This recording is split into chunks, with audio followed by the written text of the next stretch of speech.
नमस्कार फ्रेंड्स। तो कैसे हैं आप लोग? मुझे उम्मीद होगी बहुत अच्छे होंगे आप सब। तो वेलकम टू गैलेक्सी रैंकर्स। मैं आप सबका शुभम भैया। मैं आप सबके लिए इलेक्ट्रिसिटी का चैप्टर लेकर आया था जिसमें हमने पार्ट 1 और पार्ट 2 कवर कर चुके हैं। आज हमारी इलेक्ट्रिसिटी का लास्ट पार्ट है। इसके बाद इलेक्ट्रिसिटी का चैप्टर खत्म है, फिर हम नेक्स्ट चैप्टर की तरफ मूव करेंगे। तो पार्ट 1 में हमने इलेक्ट्रिसिटी के बारे में पढ़ा था, इंसुलेटर कंडक्टर के बारे में पढ़ा था। दूसरे वाले पार्ट में हमने ओम्स लॉ, उससे रिलेटेड रेजिस्टिविटी, रेजिस्टेंस, इन सब के बारे में पढ़ा था। आज हम इस पार्ट में पावर कवर करने वाले सेशन में, जिसमें हम पावर के बारे में पढ़ेंगे। और मैं पहले बता दूं, आज के सेशन में थ्योरी कम होगी, को नंबर ऑफ क्वेश्चंस ज्यादा होंगे। ठीक है। तो मैंने पिछले पार्ट में भी बोला था कि कुछ क्वेश्चंस है जैसे पैरेलल सीरीज कॉम्बिनेशंस के, मैंने आपको बताया था, प्रूफ बताए थे। तो उसमें हमने क्वेश्चंस कर नहीं पाए थे। तो आज वो जो क्वेश्चंस रह गए थे वो हम इसी सेशन में कवर कर लेंगे। ठीक है। तो टाइम वेस्ट ना करके हम आ जाते हैं सीधा अपने टॉपिक पे। तो मैंने यहाँ पहले ही आपके लिए लिख दिया था, तो मैं अब थोड़ा बताने जा रहा हूँ। अच्छा, पावर का मतलब क्या होता है? पावर आप सबने पढ़ा होगा। पावर का मतलब, तो पावर है rate of doing work is called power. जैसे कई स्टूडेंट्स होते हैं स्कूलों में आके बोलते हैं मेरे पास बहुत पावर है, मेरे पास बहुत पावर है। पावर मतलब क्या है? वो पावर, वो वाला पावर की बात नहीं हो रही। पावर यहाँ पे बात हो रही है कि जो वर्क हम करते हैं, जो वर्क हम करते हैं किसी भी टाइम में, जैसे आपने कोई सामान उठाया, ठीक है, आपने उसमें वर्क करा, या फिर आप कोई काम कर रहे हैं, जैसे आप स्टडी कर रहे हैं। तो स्टडी कर रहे हैं आप, उस एक टाइम पे ही तो स्टडी कर रहे हैं। ऐसा थोड़ी पूरा दिन किताब खोले पड़े हैं, नहीं। एक टाइम है, जैसे आपने 4 घंटे पढ़ाई करी, आपने 6 घंटे पढ़ाई करी, तो उस टाइम में आप जो वर्क डन कर रहे हैं उसको हम पावर कहते हैं। ठीक है। ये तो हो गई पहली डेफिनेशन। अगर मैं बात करूं दूसरी डेफिनेशन की, तो दूसरे डेफिनेशन में लिखा है rate of work done per unit time taken is called power. मतलब दोनों का ही मतलब एक ही है। यहाँ पे रेट लिख दिया है, यहाँ पे आप चाहे रेट ना भी लिखे तो भी चलेगा। अब ऐसे लिख सकते हैं work done per unit time taken is called power. Rate का मतलब भी टाइम ही होता है। ठीक है।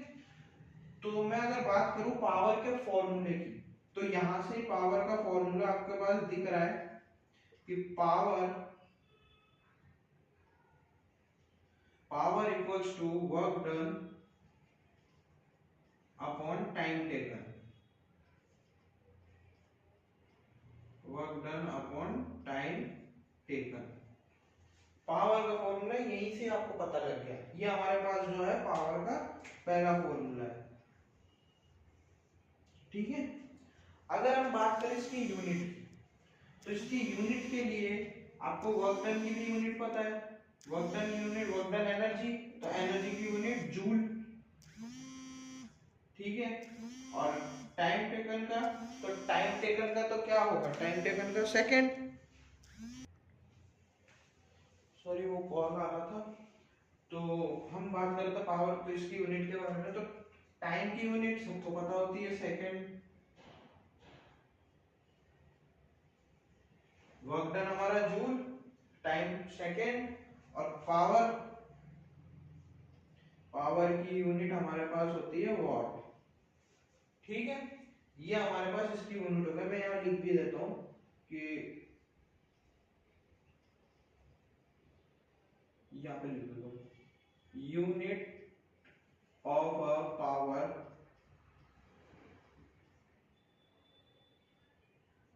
Unit of a power is equals to watt. ठीक है। अच्छा, अब ये तो हो गई पावर की बात और इसके फॉर्मूले की।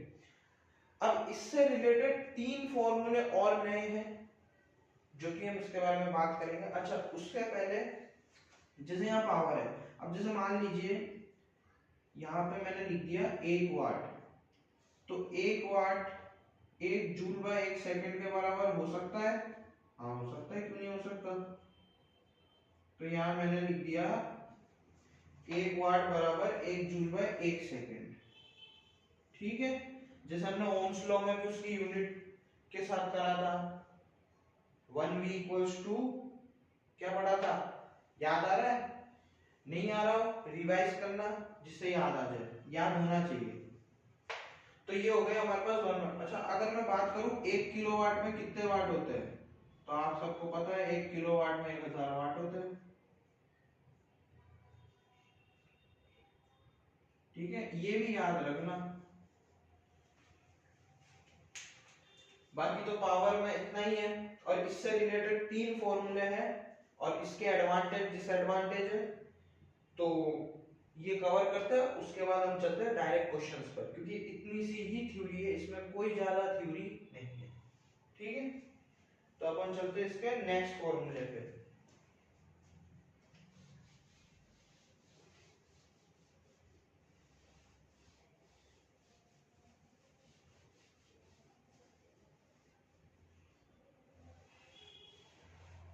अच्छा यहाँ पे जो मैंने पावर का फॉर्मूला लिखा था, उस पावर के फॉर्मूले से ही वो तीनों फॉर्मूले प्रूफ होंगे। तो मैं यहाँ पावर का वही फॉर्मूला वापस लिख देता हूँ, P equals to work done by time, या फिर सिर्फ W भी लिख दूं तो चलेगा।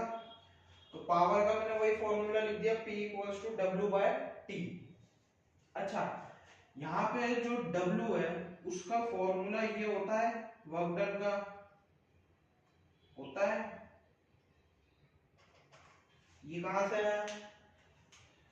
अगर जैसे यहाँ पे जो लाइट जल रही है, इसमें जो वर्क डन हो रहा है वो वर्क डन कर कौन रहा है? करंट कर रहा है, वोल्टेज कर रहा है, और किसी एक टाइम पे कर रहा है। अब ये जितनी देर ये लाइट जल रही है, उस टाइम के अंदर ये लाइट जल रही है, कुछ देर बाद लाइट ऑफ कर दूंगा तो वर्क डन नहीं करेगा। जब तक जल रहा है वो वोल्टेज, करंट और टाइम, इन तीनों चीजों पे वर्क डन डिपेंड कर रहा है। तो वर्क डन, ये जो यहाँ पे पावर का फॉर्मूला है W बाई टी, तो ये W का जो फॉर्मूला है इसको मैं वहां लिख दूं, लिख देते हैं। तो P equals to V into I into T upon T, T से टी काट दो, तो पावर का पहला दूसरा फॉर्मूला क्या आया? V into I. ये हमारे पास पावर का दूसरा फॉर्मूला है। ये हमारे पास पहला फॉर्मूला था, यहां मैं नंबर्स भी लिख देता हूं, पहला फॉर्मूला, दूसरा फॉर्मूला। अब हम चलते हैं तीसरे फॉर्मूले की तरफ। तो तीसरा फॉर्मूला जो है वो किसके टर्म्स में है? जो पावर का फॉर्मूला है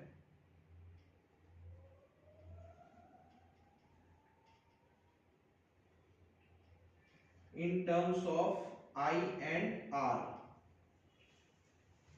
जो power in terms of I and R है, पावर जो है उसका फॉर्मूला इसके टर्म्स में आएगा। तो इसके टर्म्स में कैसे आएगा देखो, वही P equals to W by T.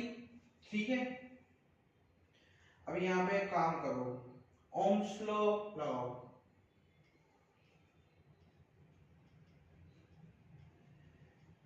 Ohms law क्या होता है? V equals to I R. ठीक है, अच्छा अब ओम्स लॉ कहां पे लगेगा? ओम्स लॉ यहाँ लगेगा, जैसे यहाँ पावर का फॉर्मूला है, याद दिख रहा है आपको? ये दूसरा वाला formula P equals to V I. ठीक है, एक काम करो, पहले यही इसी फॉर्मूले को पहले लिखो, ओम्स लॉ तो फिर लगाएंगे। P की जगह P equals to V into I, ये हमारे पास ये पावर का दूसरा वाला फॉर्मूला लिख दिया मैंने। अब लगाओ ओम्स लॉ। ओम्स लॉ क्या होता है? V equals to I are.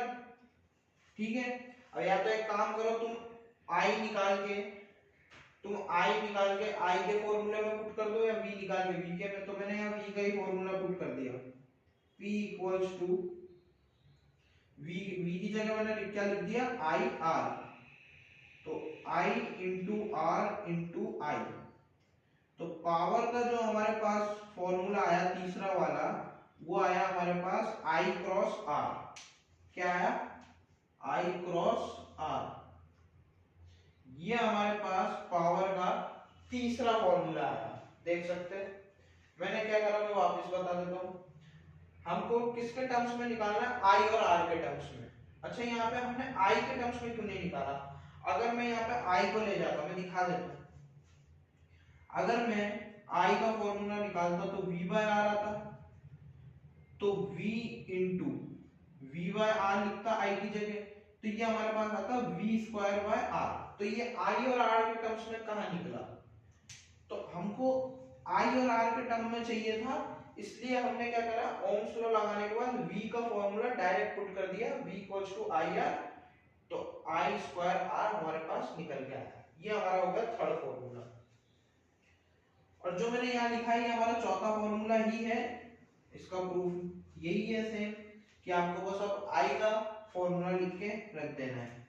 कैसे, देखो यहाँ पे हमने क्या करा, v इंटू आई, वही सेकंड वाला फॉर्मूला दोबारा लिख दिया। अच्छा ये किसके टर्म्स में है, यहाँ लिख देता हूं मैं, power in terms of v and r, ठीक है। इसमें i और r के टर्म्स में था, उसमें v और r के टर्म्स में, तो पावर का वही फॉर्मूला लिख दो, कौन सा, v इंटू आई, ठीक है। बस वही वापस से ओम्स लॉ लगा दो। अच्छा अगर मान लो बाय चांस कभी एग्जाम में आपके डेरिवेशन आता है, वैसे डेरिवेशन है तो बहुत कम, अगर आता है और अगर आपको कोई स्टेटमेंट वाइज लिखना होता है, जैसे कोई आप फॉर्मूला लिख रहे तो उसको हमेशा ऐसे करली ब्रैकेट में ही लिखना, क्योंकि अगर करली ब्रैकेट या फिर ऐसे नहीं लिखा आपने तो जो बोर्ड में कॉपी चेक होती है उसमें आपके उस चीज के नंबर कटेंगे। तो यहाँ ओम्स लॉ ऐसे लिख देना, v equals to I R, ये तो लिखोगे पर ऐसे लिखना पड़ेगा आपको, ऐसा नहीं डायरेक्ट आपने लिख दिया v equals to I R, number cut जाएगा भाई। तो p की जगह रख दो, नहीं पहले i निकाल लेते हैं अपन, तो i का फॉर्मूला क्या आएगा, v बाय आर, i का v बाय आर आया, i की जगह पुट कर दो, इसमें पुट कर दो इक्वेशन 1 में, इक्वेशन 1 में पुट कर दो, तो p equals to v into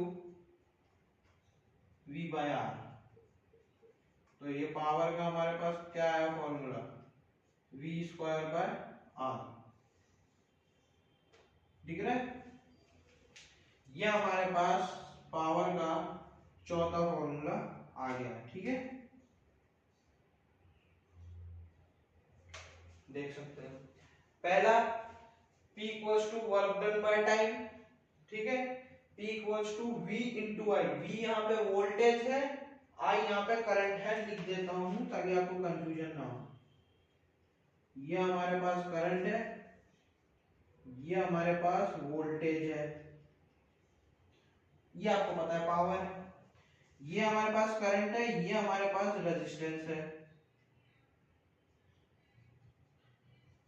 ठीक है, ये हमारे पास आर रेजिस्टेंस है, यहां पे भी वही, ये हमारा रेजिस्टेंस है, और ये हमारा पोटेंशियल डिफरेंस, पोटेंशियल बोल लो या फिर वोल्टेज बोल लो। पोटेंशियल का दूसरा नाम क्या होता है, वोल्टेज, ठीक है। ये आपका करंट हो गया, यहाँ लिखने की जगह नहीं है तो इसे यहाँ लिख देता हूँ करंट, ठीक है। तो ये हमारे चार फॉर्मूले हो गए। अब इससे रिलेटेड क्वेश्चन है, ज्यादा कुछ थ्योरी में है नहीं, मैं वैसे थ्योरी में ज्यादा कुछ है नहीं, मैं बता देता हूँ क्या है यहाँ पे।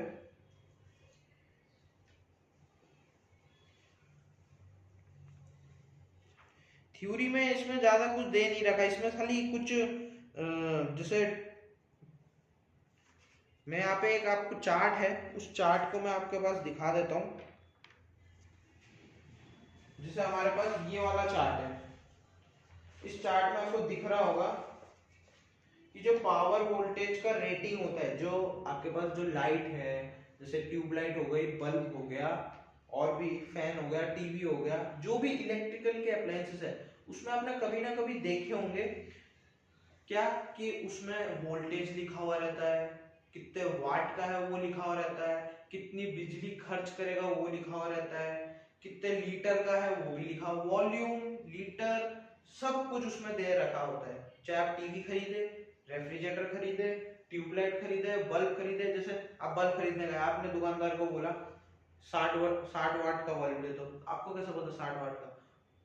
आपने जैसे बोला उसने दे दिया। वही सारी चीजें दे रखी है इसमें। मैं आपको चार्ट में दिखा देता हूँ। ट्यूबलाइट की जैसे पावर दे रखी है 40 वाट की पावर होती है। इलेक्ट्रिक बल्ब या लैंप बोल लो उसकी 60 होती है। रेडियो, तो ये चार्ट में पोस्ट पे अपलोड कर दूंगा, आप वहां से देख लेना। इसमें पावर भी दे रखा है, वोल्टेज भी दे रखा है और करंट भी दे रखा है, और उससे रिलेटेड ये आपके नीचे डिटेल्स में दे रखा है, आप देख लीजिए। और मैं चार्ट में देखो यहाँ पे ये जो बल्ब है, ठीक है, इस चार्ट में जो यहाँ पे बल्ब है, इस बल्ब में देखो यहाँ पे हाई बीम हो रखा है और यहाँ पे लो बीम हो रखा है। क्यों, इसका क्या कारण है? इस हाई बीम में क्या है, लो रेजिस्टेंस है। लो रेजिस्टेंस है तो पावर ज्यादा है। क्यों? क्योंकि वहां देखो आप कि जो पावर है वो आर के इनवर्सली प्रोपोर्शनल है। अगर आर कम होगा तो पावर बढ़ेगा। तो इसमें क्या है, इस वाले डायग्राम में आपके पास रेजिस्टेंस कम है तो पावर ज्यादा है, और इसमें क्या है, इसमें आपके पास पावर कम है, रेजिस्टेंस ज्यादा है। इस वजह से ये ग्लो अप इतना अच्छे से नहीं कर रहा जितना ये कर रहा है। ठीक है, तो बस इसमें यही है। इसके बाद तो सीधा क्वेश्चन पे आ जाते हैं। ठीक है, तो मैं ये फॉर्मूले हैं। ठीक है, तो अब मैं क्वेश्चंस पे आ रहा हूं।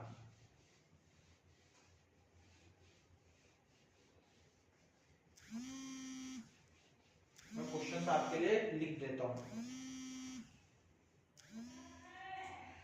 तो फ्रेंड्स, मैंने आपके लिए मैंने क्वेश्चन लिख दिया है। ये जो पहला वाला क्वेश्चन है आपके पास, ये आपका होमवर्क होगा, आप एक बार खुद से ट्राई करना। ये सेकंड वाला भी आप चाहे तो ट्राई कर सकते हैं आपके हिसाब से।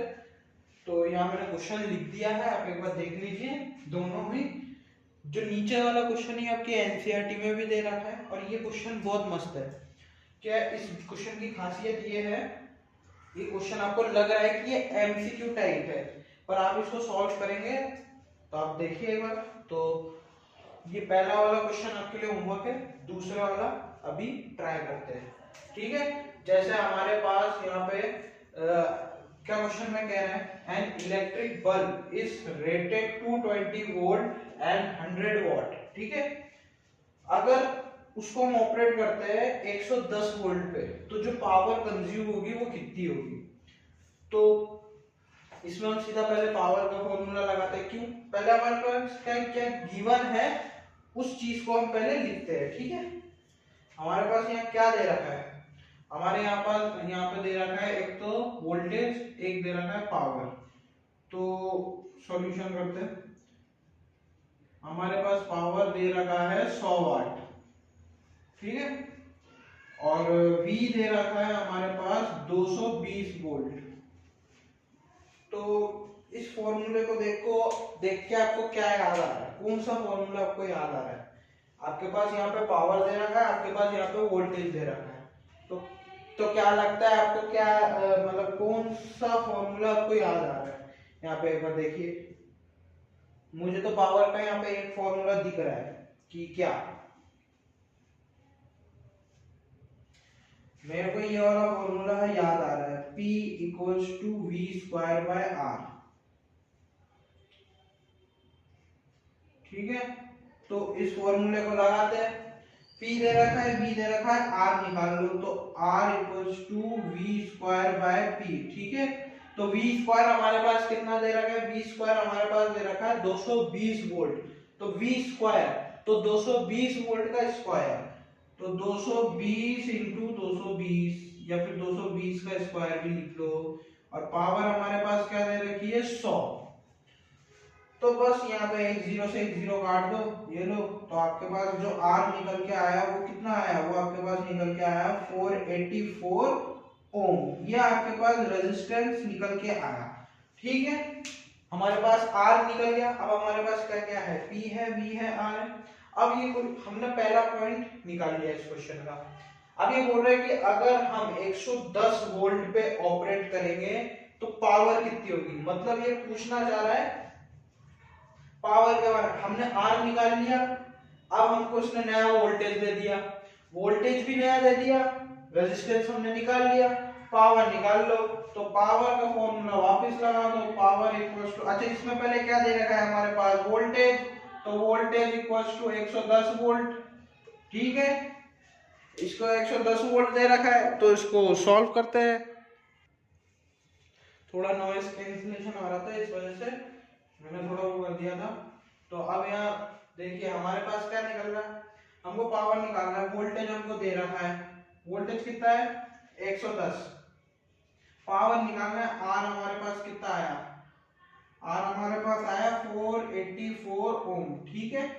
तो हम पावर निकालते हैं, power equals to V square by R, V हमारे पास है 110 इंटू 110 अपॉन में 484। अब इसको आप कैलकुलेट करेंगे तो आपके पास पावर निकल के आ जाएगी, कितना वाट लग रहा है पावर, ठीक है। आप सॉल्व करेंगे, मैं इसका आंसर बता देता हूँ क्या होगा इसका आंसर। इसका आंसर निकल के आ रहा है 25 वाट, ठीक है। तो हमारा आंसर डी हो गया है। तो इसमें इसने दो डेटा लेके पूछा, पहले हमारे पास ये दे दिया, हमने ये निकाला, ये निकालने के बाद उसने पावर पूछ ली कि इतने वोल्ट पे कितनी पावर कंज्यूम होगी, ठीक है। अच्छा ये वाला क्वेश्चन आप खुद से ट्राई करना, ये भी इजी है। इसमें आपको क्या दे रखा है, इसमें आपको बोल रहा है कि करंट इलेक्ट्रिक बल्ब है, उसमें जो करंट फ्लो हो रहा है 40 वाट है, जब वो सोर्स 220 वोल्ट से कनेक्टेड है। तो सिंपली आपको वोल्टेज दे रखा है, आपको पावर दे रखी है, ठीक है। तो बस आपको पावर का फॉर्मूला लगा के निकालना है, वो अब आप देखना कैसे सॉल्व होता है। एक क्वेश्चन और है, वो भी बहुत इजी है, उस क्वेश्चन को मैं ऐसे थ्योरेटिकली बोल देता हूँ। वो क्वेश्चन आपसे पूछ रहा है, मैं अभी यही दिखा देता हूँ, वो क्वेश्चन ज्यादा बड़ा भी नहीं है, छोटा सा है।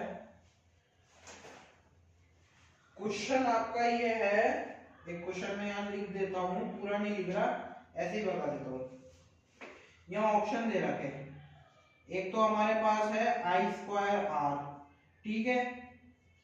यहाँ पे हमारे पास दे रखा है आर स्क्वायर आई, और हमारे पास तीसरा है वी आई, ठीक है, और चौथा है वी स्क्वायर आर, क्या है वी स्क्वायर बाय आर। तो इन चारों में ये पूछ रहा है हमारे पास कि इनमें से कौन सा इलेक्ट्रिक पावर का सर्किट नहीं है, इन चारों में से इलेक्ट्रिक पावर का सर्किट कौन सा नहीं है। तो पावर का फॉर्मूला आप देखिए, पावर का फॉर्मूला क्या होता है, आई स्क्वायर बाय आर होता है, पावर का फॉर्मूला v इंटू आई भी होता है, पावर का formula v square by R भी होता है, पर ये फॉर्मूला नहीं होता आर स्क्वायर आई, क्योंकि पावर का फॉर्मूला में आई स्क्वायर आर होता है, जो कि यहाँ पे, तो ये तो नहीं होगा। तो ये हमारा मतलब ये है हमारा आंसर। इसमें बोला है कि कौन सा सही नहीं है, तो ये वाला सही नहीं है, बस हो गया।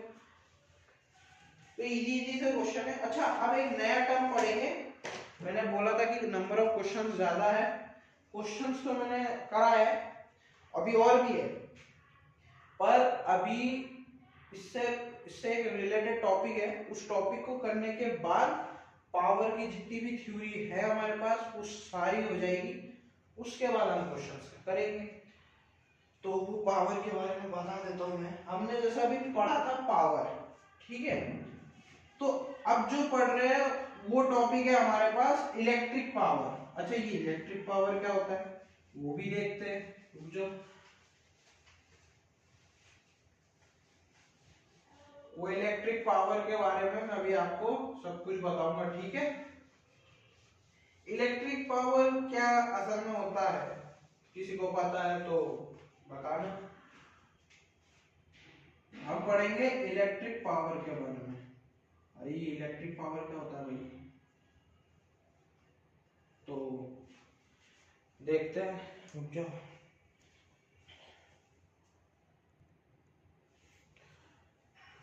तो मैंने यहाँ पे आप सबके लिए ये डेफिनेशन लिख दी है इलेक्ट्रिकल, सॉरी यहाँ पे इलेक्ट्रिकल पावर नहीं, इलेक्ट्रिकल एनर्जी की बात करेंगे।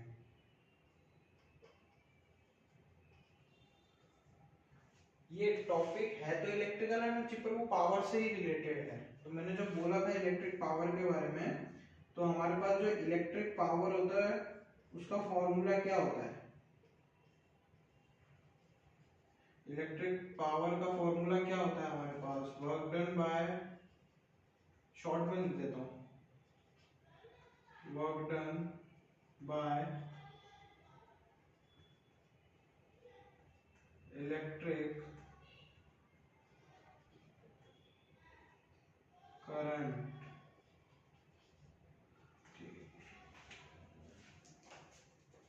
Work done by electric current upon time taken. ठीक है, ये हमारे पास इलेक्ट्रिक पावर की डेफिनेशन है, फॉर्मूला बोल लो।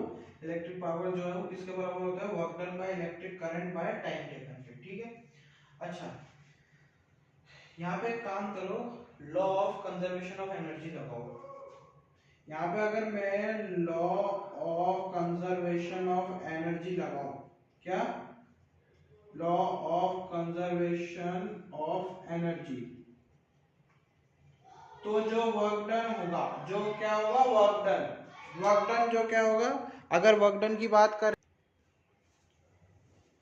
सॉरी भाई लोग, कुछ दिनों की और बात है, मेरा माइक आने वाला है, बार बार मैं यहाँ से हट रहा हूँ क्योंकि बहुत नॉइस कैंसिलेशन हो रहा है इस वजह से, तो अभी जैसे तैसे एडजस्ट करना पड़ेगा।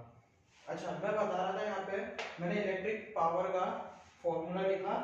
अब इस पे क्या करेंगे? Law of conservation of energy लगाएंगे। ठीक है, अगर मैं इसमें law of conservation of energy लगाऊं, अगर मैं इसमें law of conservation of energy लगाऊं, तो जो work done by electric current है, ये जो work done by electric current है वो किसके बराबर होगा? वो हमारे पास होगा इलेक्ट्रिक एनर्जी कंज्यूम के बराबर। किसके? इलेक्ट्रिक एनर्जी कंज्यूम के बराबर होगा। किसके बराबर होगा? इस टर्म के बराबर होगा। अगर law of conservation of energy हम लगाते हैं तो हमारे पास जो work done by electric current था वो इसके बराबर होगा। तो यहीं से ये टर्म निकल के आती है, जो इलेक्ट्रिक एनर्जी होती है, क्या इलेक्ट्रिक एनर्जी होती है वो किसके बराबर होती है? इलेक्ट्रिकल एनर्जी बोल लो तो वो होती है हमारे पास electric power by time taken, इसके बराबर आती है।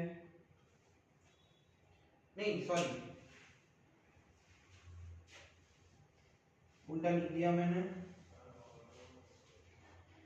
तो हमारे पास जो फॉर्मूला निकल के आता है, एक मिनट वापस से नॉइस कैंसिलेशन। हाँ, तो मैंने यहाँ बताया था कि work done by electric current इसके बराबर होगी। तो अब क्या करेंगे हम, जो इलेक्ट्रिक पावर है इसका फॉर्मूला हमारे पास क्या निकल के आया? इलेक्ट्रिक पावर का, इलेक्ट्रिक पावर का फॉर्मूला हमारे पास निकल के आया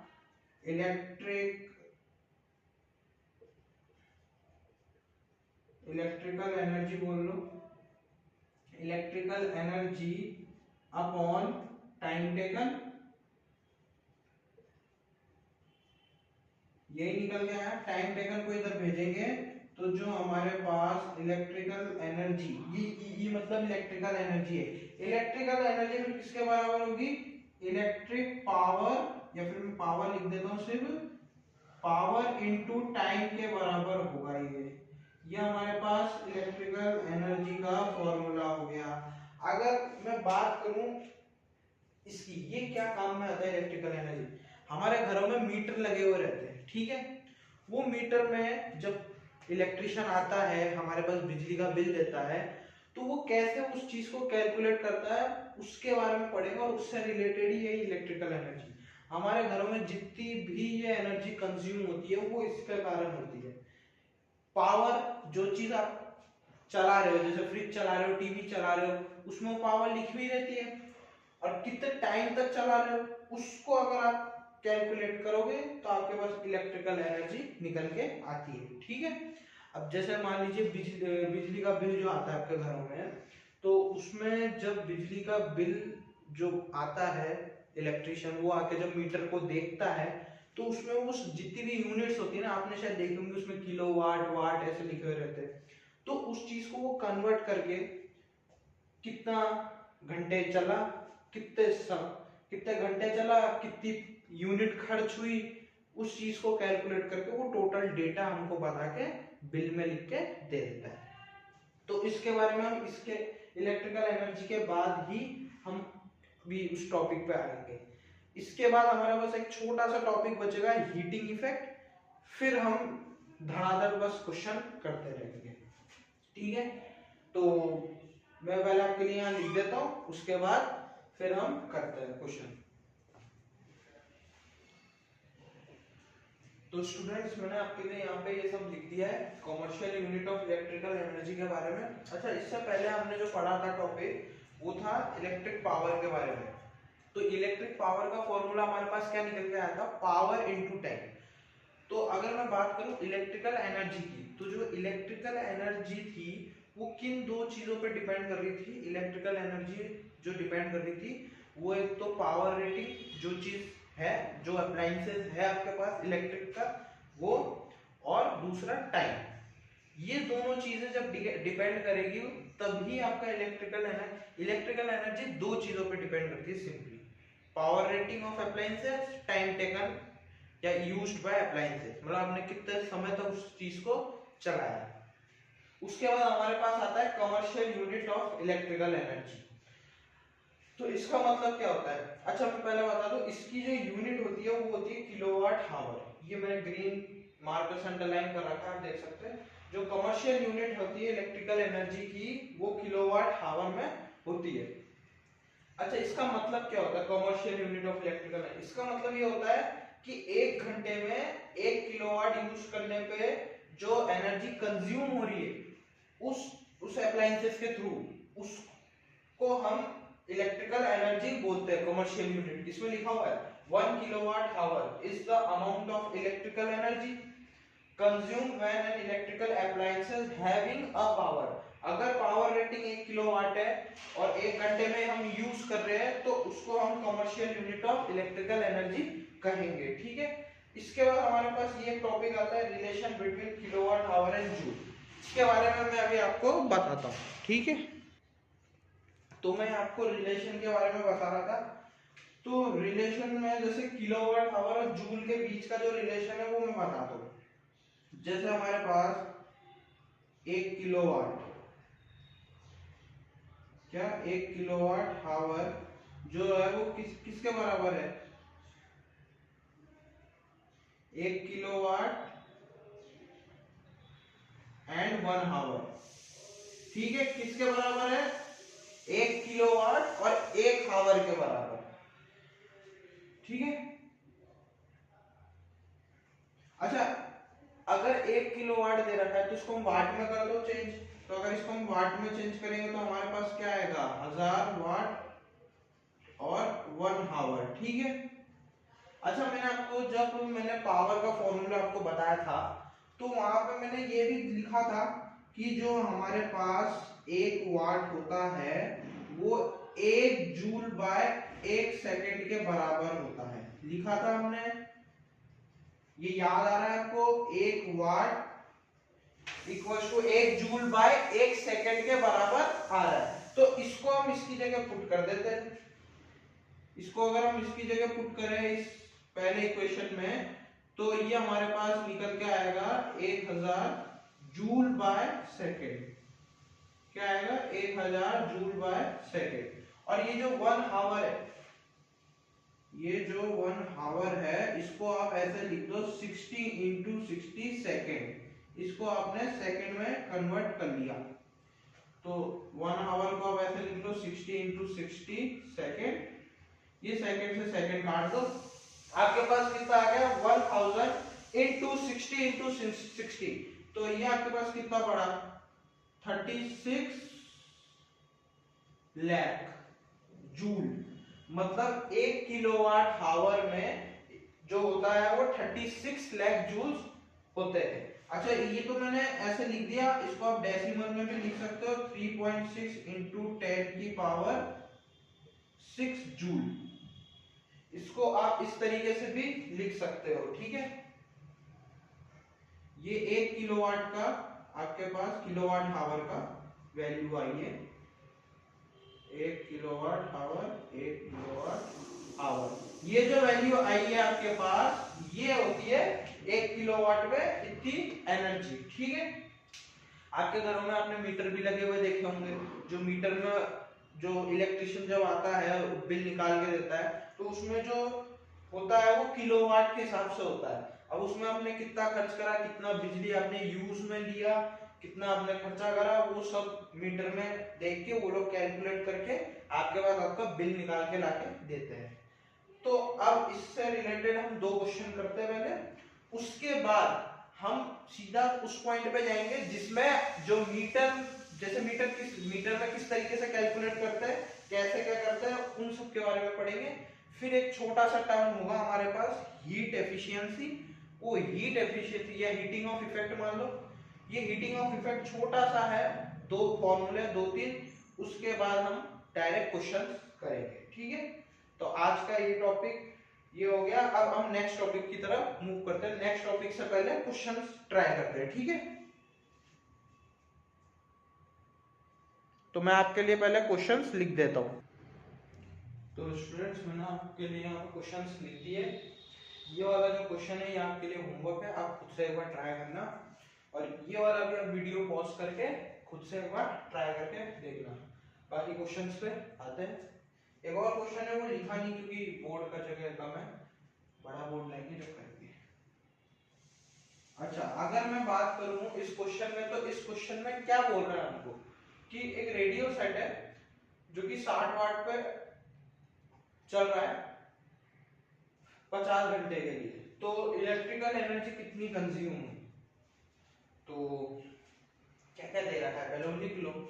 एक तो तुम्हारे पास दे रखा है पावर 60 वाट, क्या कितना दे रखा है, पावर हमारे पास 60 वाट दे रखा है, ठीक है। अगर हम बात करें टाइम की, तो टाइम हमारे पास 50 दे रखा है, 60 दे रखा है। टाइम हमारे पास यहाँ पे 50 आवर ही दे रखा है। चलो तो टाइम का यहाँ लिख देता हूँ मैं, टाइम इक्वल्स टू 50 आवर्स। तो ये मैंने लिख दिया, यहाँ पे पावर, यहाँ पे टाइम। तो फॉर्मूला लगाते हैं। यहाँ पे अगर मैं फॉर्मूला लगाऊं तो कौन सा वाला फॉर्मूला लगाऊंगा, यहाँ पे पावर दे रखा है, यहाँ हमको टाइम दे रखा है। तो इसके लिए हम पहले काम करते हैं, इलेक्ट्रिकल एनर्जी का फॉर्मूला। देखो हमको निकालना तो इलेक्ट्रिकल एनर्जी है, पर उससे पहले अब देखो यहाँ पे पावर तुमको दे रखी है वाट में, तो उस वाट को तुमको किलोवाट में चेंज करना होगा। तो किलोवाट में अगर तुम चेंज करोगे तो तुम्हारे पास कितना आएगा। तो अगर पावर को तुम करोगे तो 60/1000, तो तुम्हारे पास कितना आएगा 0.06 किलोवाट। ये आएगा तुम्हारे पास 0.06 किलोवाट। पावर तुम्हारे पास क्या है 0.06 किलोवाट, ठीक है। अब तुम्हारे पास इधर टाइम दे रखा है, अब सॉल्व करो तो कितना करोगे सॉल्व, जैसे पावर यहाँ कितना है 0. ठीक है। तो energy, electrical energy equals to power into time. Power तुम्हें पता है 0.06 इनटू टाइम कितना है 50 आवर्स, तो यहाँ 50 लिख दो। अब कैलकुलेशन कर लो, क्या आएगा तुम्हारे पास, कितना आएगा, ये जितना भी आएगा इलेक्ट्रिकल एनर्जी तुम्हारा आएगा किलोवाट आवर में, क्योंकि ये आवर में, अगर यहाँ पे ये टाइम सेकंड में देता है मिनट में देता तो इसको भी तुमको आवर में चेंज करना पड़ता, ठीक है। तो इसको सॉल्व करोगे कितना आएगा, ये मेरे को जहां तक लग रहा है ये आएगा तुम्हारा 3 किलोवाट आवर। हाँ यही आएगा, 0.06 into 50 करोगे 3 किलोवाट के समथिंग आंसर आएगा, 3 आएगा। हाँ तो ये तुम्हारी आ गई इलेक्ट्रिकल एनर्जी। अच्छा ये तो तुम्हारे पास आई इलेक्ट्रिकल एनर्जी किलोवाट में। अगर मैं बात करूं commercial unit of electrical energy की। ये तो तुम्हारे पास सिर्फ इलेक्ट्रिकल एनर्जी थी। अगर मैं बात करूं कॉमर्शियल यूनिट की, commercial unit of electrical energy की, तो उसमें क्या होगा, उसमें मैंने तुमको बताया था कि एक यूनिट में कितने होते हैं, एक यूनिट में होते हैं 3.6 इंटू 10 की पावर 6 जूल ये होता है। तो इधर 3 किलोवाट है, ठीक है, इधर 3 किलोवाट है, तो 3 इंटू 3.6 इंटू 10 की पावर 6 करोगे तो तुम्हारे पास यहाँ पे किलोवाट आवर में निकल के आ जाएगा, ठीक है, electric commercial unit of electrical energy. तो ये तुम्हारा क्वेश्चन हो गया। अब एक क्वेश्चन और है वो भी लिख देता हूं, उसके बाद ये क्वेश्चन समाप्त। इसके फिर हम चलेंगे दूसरे क्वेश्चन, दूसरे टॉपिक पे, जिसका नाम है how to be calculate in a meter. मतलब जो हमारे घरों में मीटर होता है उसको हम किस तरीके से कैलकुलेट करते हैं, उससे रिलेटेड दो क्वेश्चन है, फिर वो छोटा सा हीटिंग इफेक्ट का टॉपिक आ जाएगा। तो मैं क्वेश्चन लिख देता हूँ। तो स्टूडेंट्स मैंने आपके लिए यहाँ पे क्वेश्चंस लिख दिए, तो चलिए क्वेश्चन को सॉल्व करते हैं। क्वेश्चन में क्या कह रहा है हमको कि a current of 4 ampere flow through a 12 volt car headlights bulb for 10 minute. अच्छा 10 मिनट के लिए कार की हेडलाइट में लाइट ऑन करी तो करंट इतना था, वोल्टेज इतना है, तो बोल रहा है कितना एनर्जी ट्रांसफर हुआ उस टाइम में। ठीक है, निकालते हैं।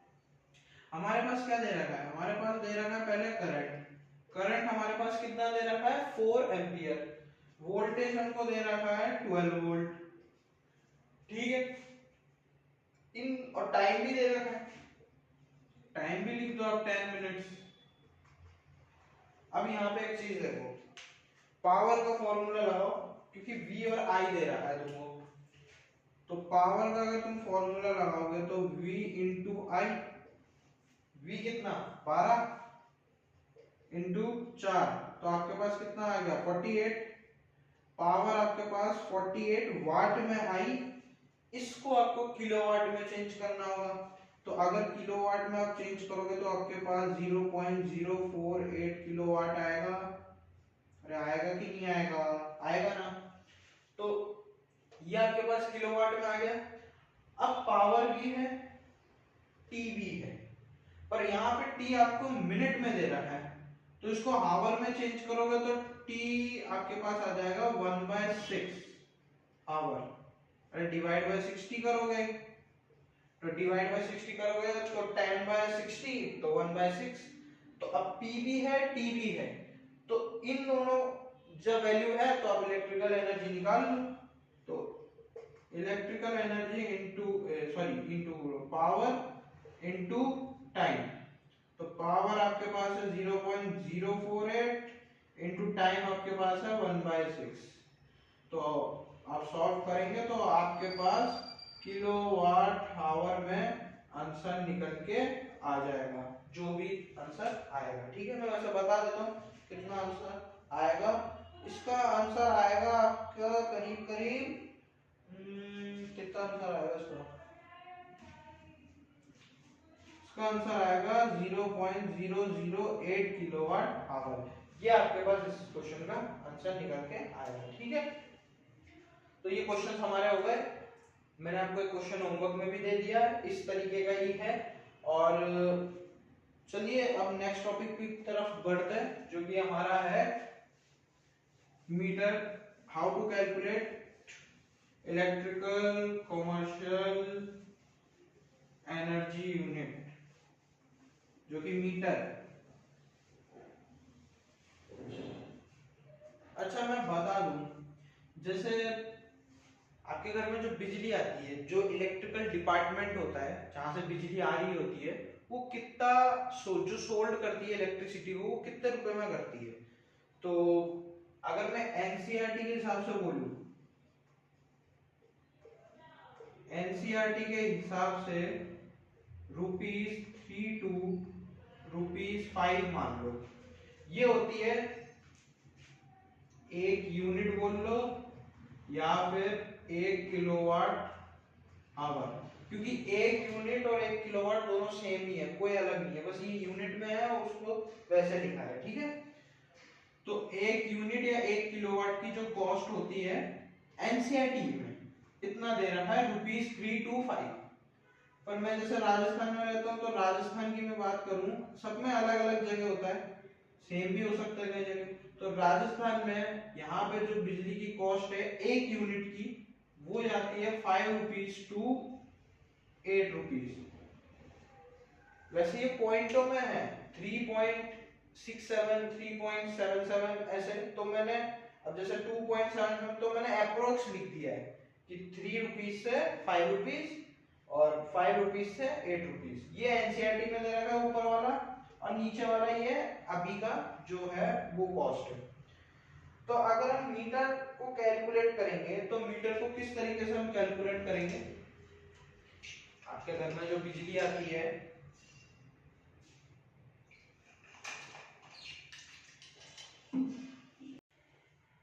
तो मैं बता रहा था जो हमारे घरों में यूनिट आती है वो एनसीईआरटी में इतना दे रखा है, और राजस्थान का हूँ तो फिर राजस्थान में इतना है, अलग अलग जगह अलग अलग कॉस्ट होती है। तो जैसे जो फॉर्मूला होता है इसका, ऊपर लिख देता हूँ, जो फॉर्मूला होता है वो होता है यूनिट किलोवाट आवर का जो फॉर्मूला होता है हमारे पास, उस फॉर्मूले में हम पहले वाट इनटू टाइम अपॉन में डिवाइड बाय 1000, ये हमारे पास फॉर्मूला निकल के आता है कि हमारे घर में जो बिजली आती है उसको किस तरीके से कैलकुलेट करें। अच्छा, ये सिर्फ यूनिट और किलोवाट में, जैसे मैं एग्जांपल देता हूँ, कि हमारा जो हाउस लोड है, हमारा मतलब मैं रैंडम ले रहा हूँ, जैसे हमारा हाउस लोड है 3500 वाट, ठीक है। ये हाउस लोड है, मैंने रैंडम लिया है, कुछ भी वैल्यू ले ली, आप अपने घर का देख लेना। तो जैसे हाउस लोड है हमारे पास 3500 वाट, ठीक है। तो ये 3500 वाट को हम लिख देते हैं यहाँ पे, ठीक है। अब टाइम 24 डिवाइड बाय 1000। अब ऐसा तो नहीं कि 24 घंटे ही पूरी लाइट चलती है, कुछ घरों में कुछ कमरों में लाइट बंद भी रहती है, ऐसा तो नहीं कि पूरा दिन 24 घंटा जान लो। तो मैं इसको 24 आवर ना करके 12 लिख दे रहा हूँ, मैं रैंडम ले रहा हूँ कुछ भी टाइम, ठीक है, 12 घंटे का। अब अगर हम इसको कैलकुलेट करेंगे तो कितना आएगा, ये कितना आएगा, 2 जीरो से 2 जीरो हटाओ, 35 इंटू 12 अपॉन 10, 35 इंटू 12,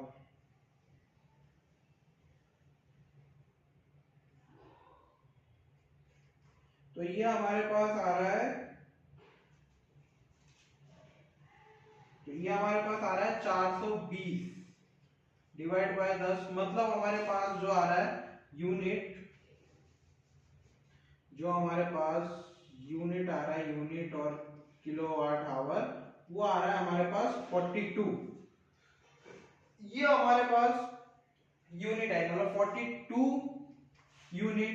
अब कॉस्ट कितनी, कॉस्ट जैसे हम अगर एनसीईआरटी है, एनसीईआरटी के हिसाब से ये, अगर अभी का बोले तो अभी के लिए ये, तो जैसे मैंने 8 मान लिया, तो अगर आपको इसका कॉस्ट निकालना है तो कॉस्ट निकालने के लिए 42 इंटू, ये एक दिन का बता रहा हूं मैं, ये जो यूनिट किलोवाट आया ये एक दिन का। अगर आपको मंथली निकालना है तो मंथली इंटू, मतलब मंथली का निकालना है तो 30 दिन से मल्टीप्लाई कर दो, ठीक है। तो कॉस्ट निकालना है 42 इंटू ₹8 कर लो, तो ये आ गया आपके पास, मतलब एक दिन का कॉस्ट आपका इतना पड़ेगा 336। तो जो फॉर्मूला निकल के आता है वो ये आता है।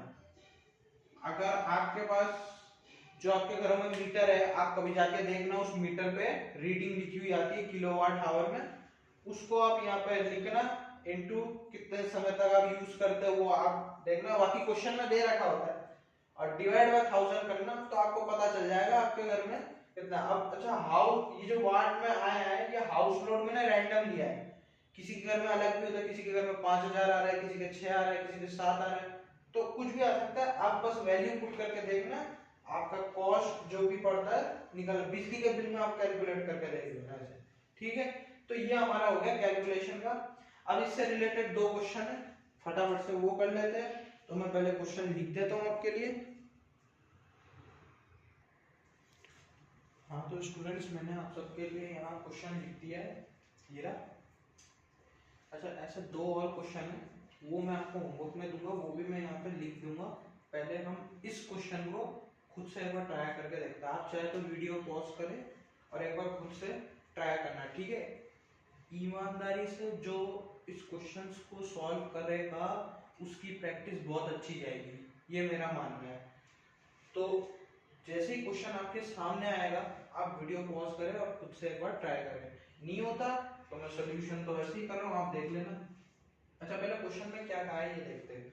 जैसे यहाँ हमारे पास क्वेश्चन दे रखा है, a bulb is rated at 200 volt 100 watt, what is it resistance. अच्छा क्वेश्चन में जब भी आप क्वेश्चन पढ़ते हैं तो उसमें अंडरलाइन कर लो कि क्या क्या पूछ रहे हैं। जैसे एक तो इसने ये पूछा, व्हाट इज रेजिस्टेंस, इस क्वेश्चन में 5 such bulbs burn for 4 hours, ठीक है, मतलब 5 जो बल्ब है वो 4 घंटे के लिए चल रहा है।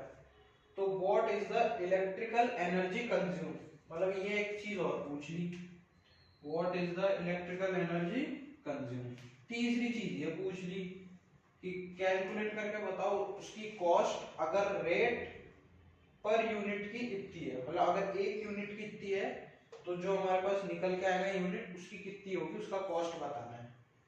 तो सॉल्व करते हैं।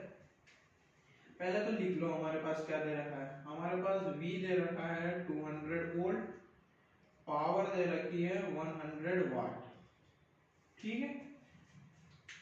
हमसे रेजिस्टेंस पूछ रहा है तो तुमको पावर का फॉर्मूला याद होगा। पावर का फॉर्मूला मैंने बताया था P equals to V square by R, P equals to V square by R. और आपसे R पूछ रहा है तो R बराबर वी स्क्वायर बाय पी, ये आपके पास फॉर्मूला R का निकल के आया है, वी स्क्वायर बाय पी। अच्छा अब इसको सॉल्व करते हैं। तो वी स्क्वायर हमारे पास कितना 200, तो 200 का स्क्वायर कितना होगा, 200 का स्क्वायर बाय पावर हमारे पास है 100 वाट, ठीक है। तो 200 का स्क्वायर 20 का 100, तो ये हमारे पास आएगा 4000 बाय 100। तो इन दोनों से ये दोनों कट गए, बचा कितना 40 ओम, ठीक है। रेजिस्टेंस हमारे पास 40 ओम ही आ रहा है।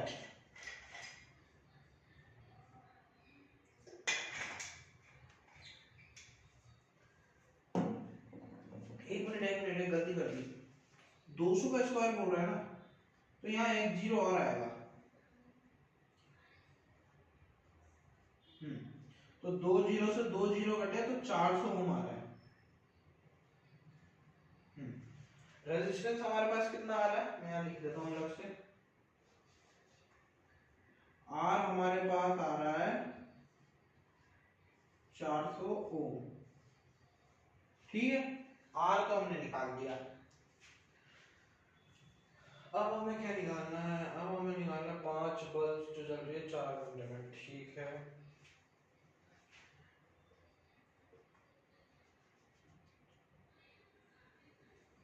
हमको इलेक्ट्रिकल एनर्जी निकालनी है। इलेक्ट्रिकल एनर्जी का फॉर्मूला क्या है, power into time.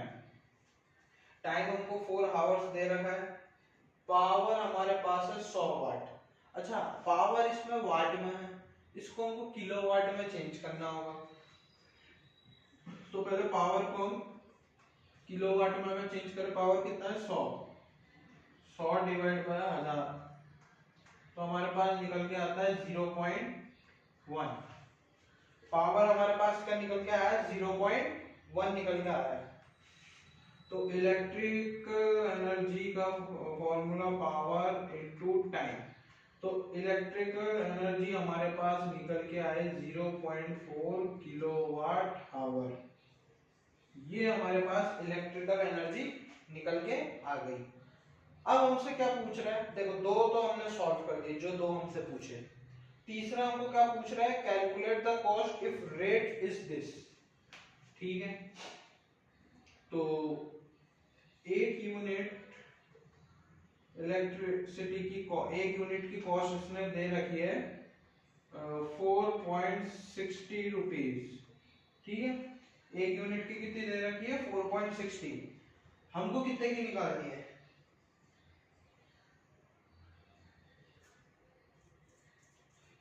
Calculate the cost of rate is this per unit. तो electrical energy power into time, data में कुछ गड़बड़ है क्या? एक यूनिट की cost, calculate the cost of the rate is 4.60 per unit. एक यूनिट की कॉस्ट होती है,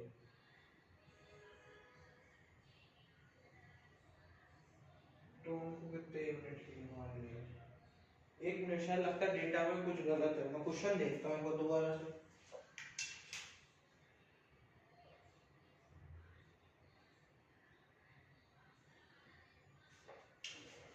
अच्छा भाई लोग, एक गलती हो गई मेरे से, ही हो गई एक गलती।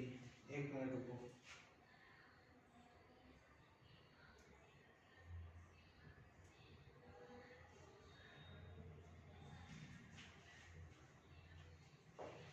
मेरे से ये गलती हो गई कि हमने जो यहाँ पे इलेक्ट्रिकल एनर्जी निकाली तो हमने एक बल्ब की निकाली।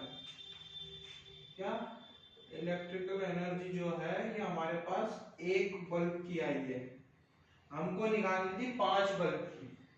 हमने एक की ही निकाली थी, तो 5 की अगर निकाले तो ये हो जाएगी 0.4 इंटू 5। ये तो एक की आई है, ये यहाँ लिख देता हूँ, फॉर 1 बल्ब।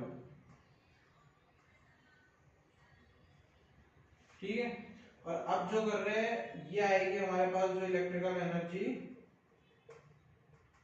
कितना,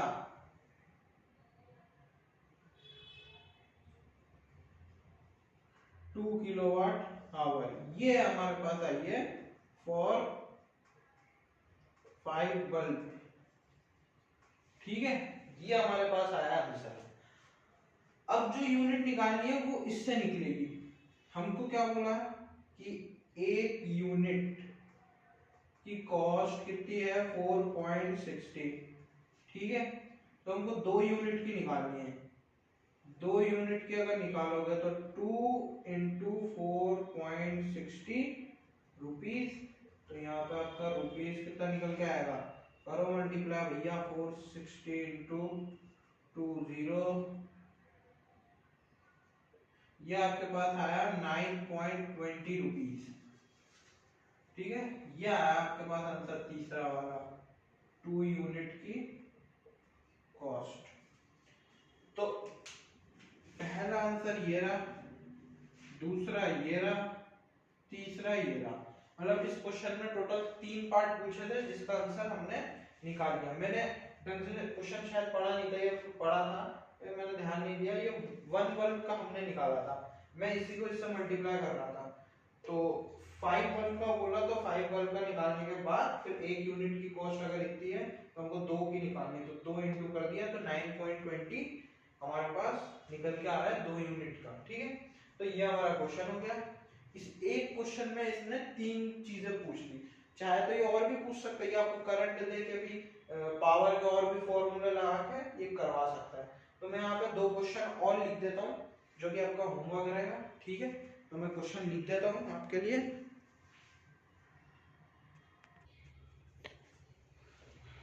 तो स्टूडेंट्स, मैंने आप सबके लिए यहाँ पे क्वेश्चंस लिख दिए हैं। तो ये आपके होमवर्क क्वेश्चंस है, आप घर पे इनको ट्राई करना। पहला वाला क्वेश्चन ये रहा, दूसरा आपका ये रहा यहाँ तक, ठीक है। और एक छोटी सी चीज है जो और बताना चाहूंगा, उसके बाद हीटिंग इफेक्ट ऑफ करंट पे चलते हैं। उसके 2-3 फॉर्मूले हैं, फिर अपन से क्वेश्चंस करेंगे। तो ये क्वेश्चन आप ट्राई करना, ये लिखे हुए आपके सामने। मैं जो बताने जा रहा हूँ बस वो ये है कि इलेक्ट्रिक करंट जो है उसके इफेक्ट से क्या चीज प्रोड्यूस होती है। जो इलेक्ट्रिक करंट है, हमारा जो करंट वगैरह फ्लो हो रहा है, इसके इफेक्ट से क्या प्रोड्यूस होता है। तो यहाँ पे 3 चीजें लिखी है। पहला हीटिंग इफेक्ट, ये रहा आपके इधर लिखा हुआ है। पहला आपका हीटिंग इफेक्ट, दूसरा मैग्नेटिक इफेक्ट, तीसरा केमिकल इफेक्ट। हीटिंग इफेक्ट की बात करें तो वो टॉपिक अब हम अभी इसके बाद नेक्स्ट वो ही पढ़ेंगे, हीटिंग इफेक्ट। तो दूसरा जो है मैग्नेटिक इफेक्ट, ये हम अगले चैप्टर में पढ़ेंगे, मतलब इलेक्ट्रिसिटी के बाद जो चैप्टर है मैग्नेटिज्म, उसमें पढ़ेंगे। और ये जो लास्ट वाला है केमिकल इफेक्ट, ये थोड़े हायर क्लासेस में पढ़ाते हैं। मैं वैसे बता देता हूँ केमिकल इफेक्ट के बारे में थोड़ा। आपके जो घर में कार होती है या बाइक होती है, उसकी जो बैटरी होती है, वो बैटरी आपने देखी होगी, एक साइड प्लस लिखा हुआ रहता है, एक साइड माइनस लिखा हुआ रहता है। तो वो बैटरी असल में काम किस चीज का कर रही है कार में, इलेक्ट्रिसिटी का। पर उस बैटरी के अंदर केमिकल होता है, आप समझ पा रहे हो, उस बैटरी के अंदर केमिकल होता है। तो उस केमिकल की वजह से इलेक्ट्रिसिटी मिल रही है। तो वो जो चीज पढ़ाई जाती है वो आपको 11th और 12th में पढ़ाई जाती है केमिस्ट्री में, ठीक है। और मैग्नेटिक विकेट हम नेक्स्ट चैप्टर में पढ़ेंगे, और हीटिंग इफेक्ट अब हम पढ़ने जा रहे हैं। तो एक बार आप ये क्वेश्चन देख। तो फ्रेंड्स, मैंने आपके लिए यहाँ पे हीटिंग इफेक्ट ऑफ करंट के बारे में लिख दिया है। तो ये होता क्या है, देखो, जब भी इलेक्ट्रिक करंट हाई रेजिस्टेंस से पास करता है, हाई रेजिस्टेंस के वायर से पास करता है, मान लो निक्रोम वायर है, निक्रोम वायर ही होता है, और भी वायर्स होते हैं, कॉपर वगैरह भी होते हैं, पर निक्रोम सबसे बेस्ट रहता है। तो जब भी करंट हाई रेजिस्टेंस के उसमें से पास होता है, तो जो वायर होता है वो बहुत ज्यादा गर्म हो जाता है, जिससे क्या होता है, हीट प्रोड्यूस होती है। कैसे, जैसे आप ये ट्यूबलाइट देख रहे हो, ठीक है। अब निक्रोम वायर का तो एग्जांपल ये। अब ये ट्यूबलाइट को अगर आप पकड़ोगे, ट्यूबलाइट ऑन है, इस ट्यूबलाइट को जैसे ही आप टच करोगे, एकदम हीट नहीं हो रहा था, गर्म नहीं हो रहा था, आप कभी टच करके देखना। या फिर कभी मोबाइल चार्ज दे, मोबाइल चार्ज फुल हो गया, जैसे ही आप चार्जर के पिन को कभी कभी, हमेशा नहीं, कभी कभी जब छूते हो तो वो एकदम पूरा ही गर्म रहता है। आयरन प्रेस करते हो, जब भी उसको खोल लेते हो, तो कभी कभी देखते हो कि वायर या फिर जो पिन प्लग होता है वो गर्म रहता है। वो क्यों रहता है, वो इसकी वजह से ही रहता है। पर उसमें निक्रोम वायर तो नहीं होता, कुछ एलिमेंट में होता है जिसमें निक्रोम वायर लगे हुए रहते हैं। तो इसमें ये लिखा हुआ है, जब इलेक्ट्रिक करंट हाई रेजिस्टेंस से पास होता है, मतलब निक्रोम वायर से जब पास होता है, तो जो रेजिस्टेंस होता है वायर का, वो बहुत गर्म हो जाता है, जिससे हीट प्रोड्यूस होती है। अब उसी को हम हीटिंग इफेक्ट ऑफ करंट कहते हैं। अब यहाँ पे मेन क्या, अच्छा इसकी एक और बात, इसमें एक छोटा सा वो बात बताता हूँ। जो मतलब मैकेनिकल एनर्जी होती है, जो मैकेनिकल एनर्जी होती है, उसका क्या काम होता है, उसका काम होता है फ्रिक्शन। वो फ्रिक्शन करने के हेल्प, मतलब हेल्प करता है। फ्रिक्शन जैसे ही होता है, फ्रिक्शन करने के बाद ही वो जो वायर होता है वो हीट प्रोड्यूस करता है, मतलब मैकेनिकल एनर्जी को हीट एनर्जी में कन्वर्ट करता है, सिंपल सा। अच्छा, मैंने यहाँ पे पहले से ही आपके लिए लिख दिया है, देखो यहाँ पे क्या है, सिंपल सा अपन ने यहाँ पे वर्क डन का वो फॉर्मूला लगाया, Q इंटू V, ठीक है। ये अपने फर्स्ट इक्वेशन मान ली। अब अपन ने करंट का फॉर्मूला पढ़ा था, I equals to Q by T पढ़ा था। तो ये जो I equals to Q by T, यहाँ से आप Q निकाल सकते हो।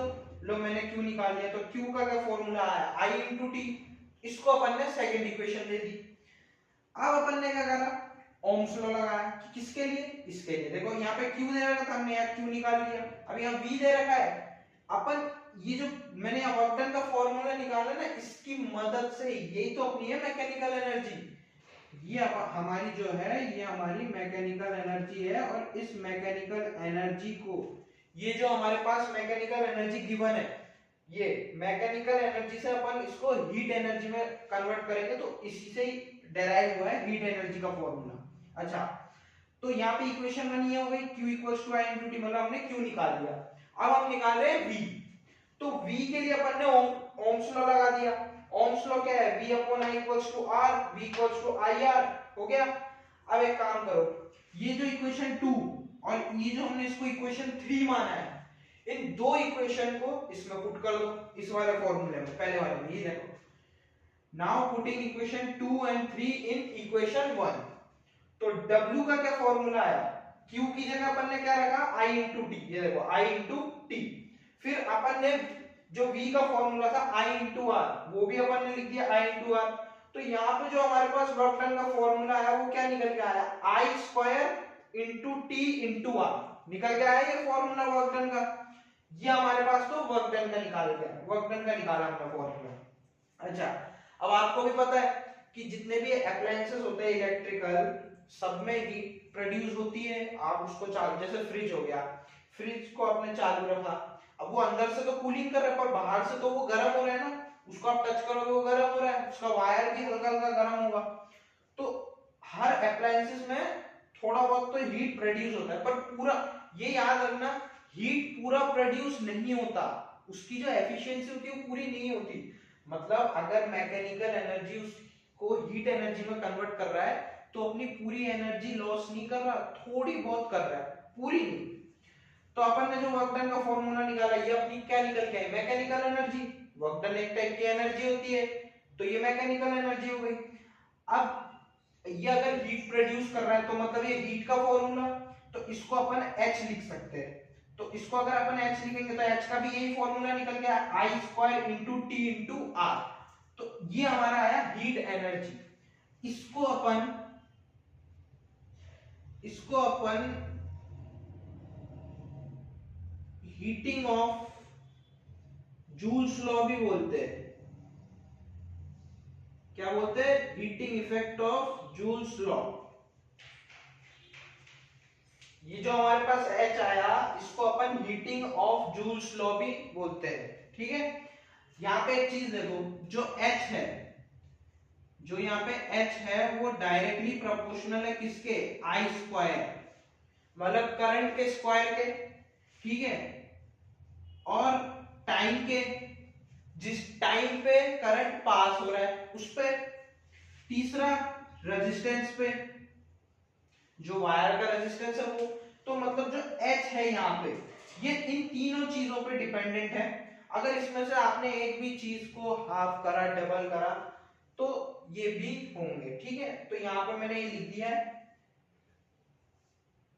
ये देखो H directly proportional to R, H directly proportional to T, H directly proportional to I square, ठीक है।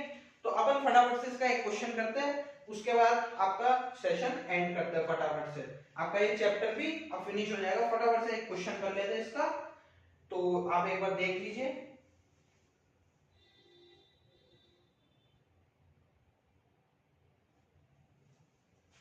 या तो आप इसको हीटिंग ऑफ जूल्स लॉ भी कह सकते हो, जूल्स लॉ ऑफ हीटिंग भी कह सकते हो, आपकी मर्जी है, ठीक है। मैं एक बार आपको एक डायग्राम दिखा देता हूं। देखो डायग्राम दिखा रहा हूं मैं आपको, ये देखो, ये आपको डायग्राम दिख रहा है, ये वाला। चलो मैं पीछे दिखा देता हूं, ये देखो, ये डायग्राम दिख रहा है आपको। इसमें देखो, जब ये चीज को हमने, इसमें जब हमने करंट दिया, इसमें हमने करंट दिया, करंट देते ही देखो ये रेड हो गया। ये रेड कैसे हुआ, ये रेड इसकी वजह से हुआ क्योंकि इसके अंदर मैकेनिकल एनर्जी मतलब फ्रिक्शन हो रहा है, इलेक्ट्रॉन्स का फ्लो हो रहा है, इलेक्ट्रॉन्स का फ्लो होने के कारण फ्रिक्शन हो रहा है, फ्रिक्शन के कारण क्या हो रहा है, इसमें से हीट प्रोड्यूस हो रही है। और हीट प्रोड्यूस तब होगी जब ये गर्म होगा।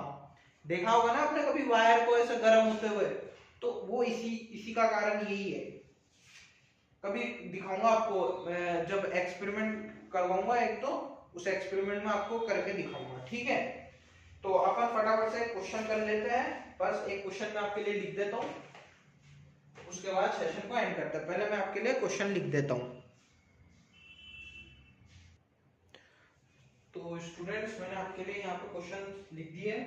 एक तो मैंने ये क्वेश्चन लिखा है, ये वाला जो है ये आपका होमवर्क क्वेश्चन है, आप खुद से ट्राई करना।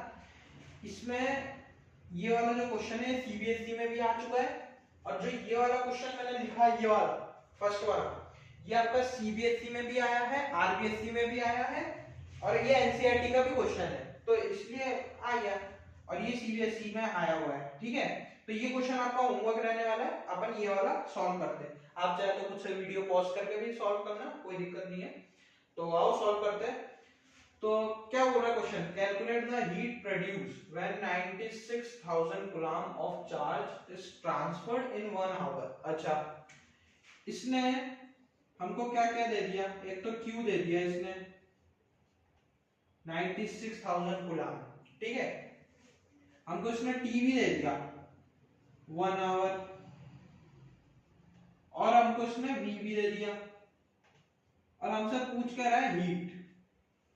अब ये हीट कैसे निकालेंगे भाई, देखो सिंपल सा है, पहले फॉर्मूला लिखो, H equals to I square into T into are.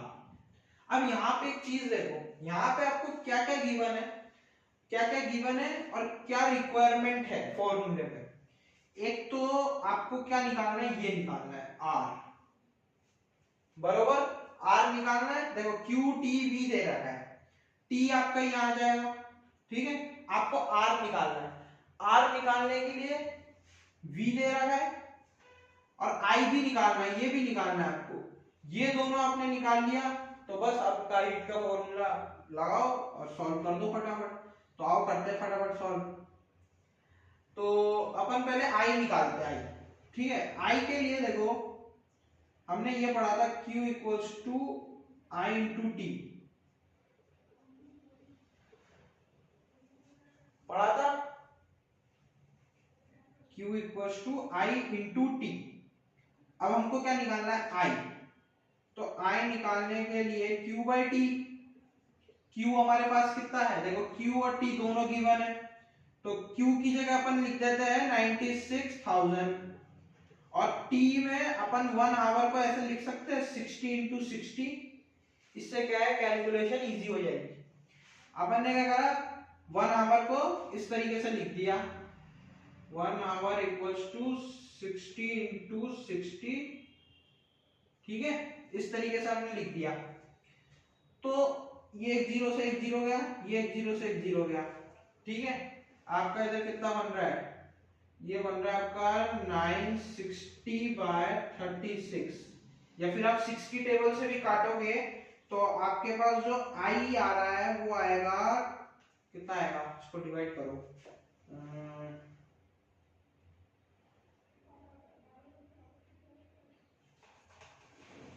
ये आपका आएगा 26.67 एम्पियर, हाँ यही आएगा।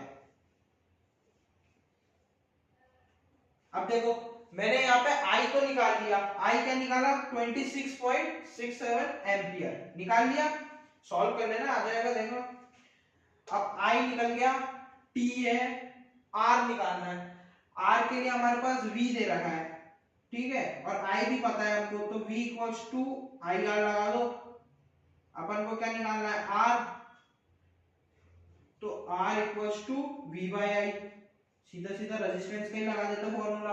आर इक्वल्स टू क्या आया, वी बाय आई, वी पता है 50 अपॉन में आई कितना है, आई का आ गया ये रहा 26.67। अब इसको डिवाइड करो, रुक जाओ, अपन कैलकुलेटर में करेंगे डिवाइड।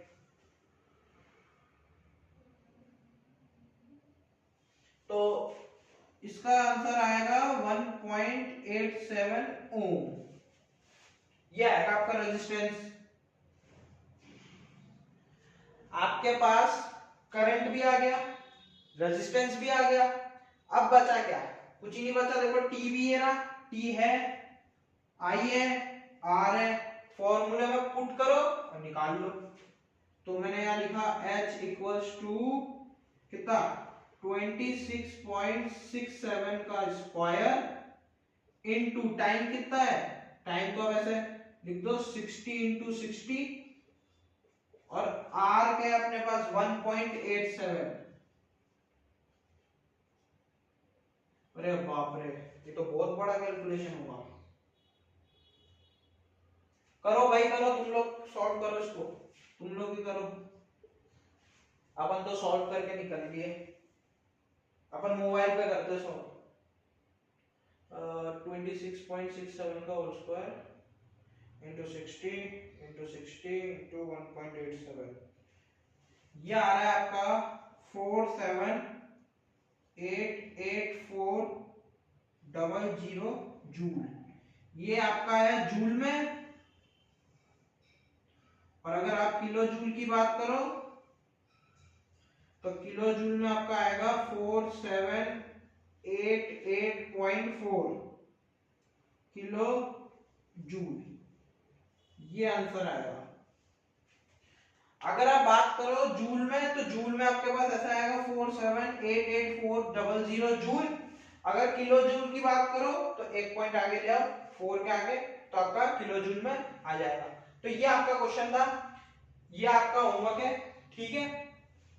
अब तो अपन का ये जो चैप्टर था ये फिनिश हो गया। बस एक छोटा सा चीज है जो अपन ने हीट इफेक्ट के बारे में पढ़ा, हीटिंग इफेक्ट, उसकी कुछ एप्लीकेशंस है, मैं आपको दिखा देता हूं, ठीक है। ये देखो, ये मैं पोस्ट में भी डाल दूंगा जिससे आपको इजीली याद करने में कोई दिक्कत नहीं आएगी। देखो यहाँ पे इसकी एप्लीकेशन है, application of the heating effect of current, ठीक है। इसमें आपको यहाँ पे दे रखा है, ये जो ब्लैक लाइन है ना, है तो पूरी डेफिनेशन, पर ये जो सिर्फ ब्लैक लाइन है आप इसको रीड आउट कर लो, इसकी एप्लीकेशन 2-3 कर लो, ज्यादा नहीं, मैंने टिक भी कर रखे, दिख जाएंगे। ये देखो आयरन में आपने देखे होंगे, देखो निक्रोम वायर अंदर लगे हुए रहते हैं, मतलब नीचे जो गर्म होता है ना वो, तो यहाँ पे जब आप इसको करंट देते हो तो देखो ये हीट प्रोड्यूस करता है, तभी तो नीचे गरम होता है, वरना गरम कैसे होगा बताओ। ये निक्रोम वायर का कमाल है, अंदर निक्रोम वायर नीचे लगा हुआ रहता है, यहाँ पे मतलब इसकी कोटिंग करी हुई रहती है, ठीक है। और कॉपर वायर से जैसे ही करंट फ्लो होता है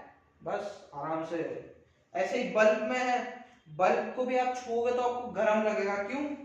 बल्ब मतलब अभी की एलईडी बल्ब नहीं, जो पुराने टाइम पे आती थी ना बल्ब, वो वाली, तो उसमें क्या रहता था, टंगस्टन फिलामेंट रहता था, मतलब जो वो स्प्रिंग लगी हुई रहती थी ना, जैसे ही आपने करंट पास करा वो जो वायर है वो गर्म हुआ, गर्म होता है, और आर्गन और नाइट्रोजन अंदर रहता ही है, आपको पता है।